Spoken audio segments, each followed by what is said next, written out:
বৃষ্টির দিনে স্কুল থেকে ফেরা মানেই কি শুধু ভেজা আর বিরক্তি? অয়ন আর মেঘনার গল্প শুনলে বুঝবে, এটা আসলে হাসির মহাকাব্য। সেদিন স্কুল ছুটি হতেই ঝমঝমিয়ে বৃষ্টি নামল।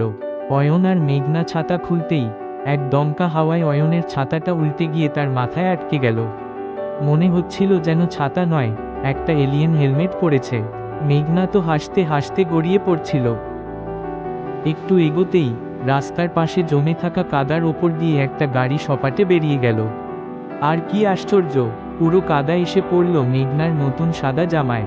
মেঘনা রেগে লাল, কিন্তু অয়ন তখনও ছাতা হেলমেট পরে হাসছে।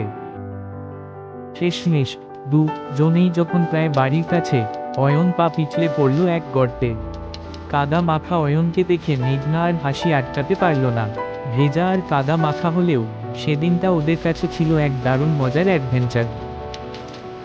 তোমারও কি এমন মজার বৃষ্টির দিনের গল্প আছে? কমেন্টে জানাও।